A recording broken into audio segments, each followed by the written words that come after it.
Let's be honest here. A lot of fan theories read like the lunatic scrawlings of madmen with a severe detachment problem. They're baseless, illogical, and horribly entertaining for all of the wrong reasons, but they don't exactly improve the gameplay experience. However, every once in a while, just occasionally, some theories actually improve the games they focus on, adding complexity and a whole new way to enjoy classic games despite seeming equally as bonkers on the surface. With that in mind, I'm Ben from What Culture, and here are 8 crazy fan theories that actually improve games. Number 8.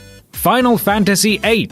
Squall is dead. Fair warning, most of these are fairly morbid. When Squall goes head-to-head with Idea, the evil sorceress, it's fair to say that he gets rickety-wrecked, son, and he looks pretty bloody dead. Not so fast, yells Square, as he wakes up moments later absolutely fine. What? How is that? Well, could he really actually be dead?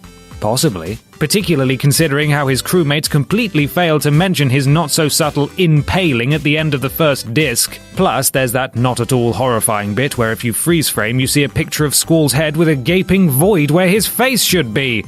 Wonderful. I'm sure he's fine. Number 7. Pokemon.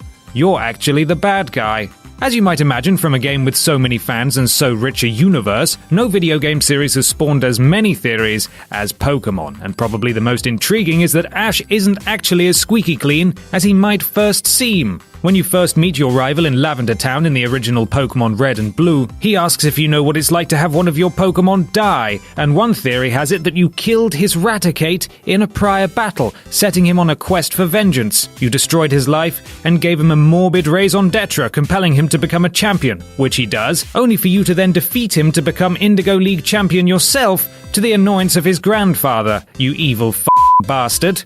Number 6. Batman kills Harley Quinn's baby. But Batman's not a killer. Is he?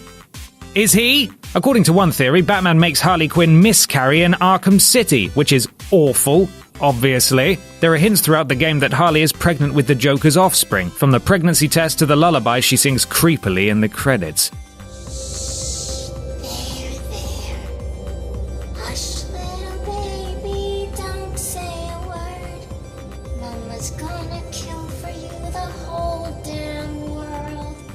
Admittedly, the DLC says she wasn't and that the test she used could offer false positives, but that doesn't mean anything. Evidence is no theory killer, after all. Come on, facts? Get out of here!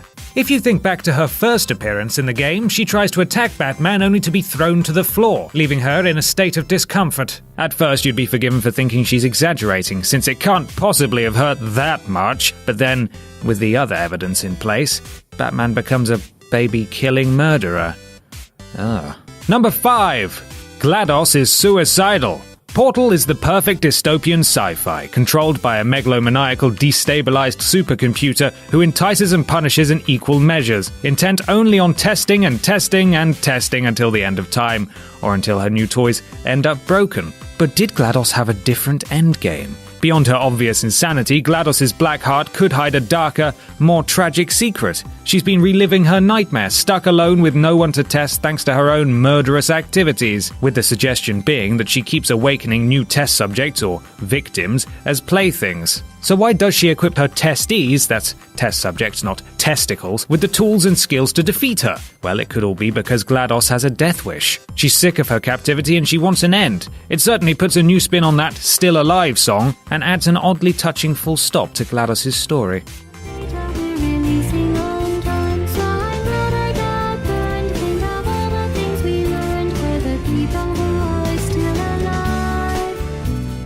Number 4. Super Mario, The Play. Mario is at an impasse, stuck in a job he hates and married to a woman who should know that after 23 years of marriage, I don't like rocket salad, Helen. As a result of his miserable life, he invents a secret world where he is a hero, taking on incredibly stacked odds to destroy a lizard king and rescue a helpless blonde princess. As such, the theory goes that Mario 3 was never real. It was just a stage play. Curtains rise at the start, characters enter stage left and proceed to navigate a series of levels which feature some odd, artistic choices, like environments that seem to be bolted onto an invisible background as if they were stage dressings. Platforms are also physically attached to things, unlike in the first game, and everything seems a lot more man-made than before. Are you actually seeing Mario reliving his greatest adventure?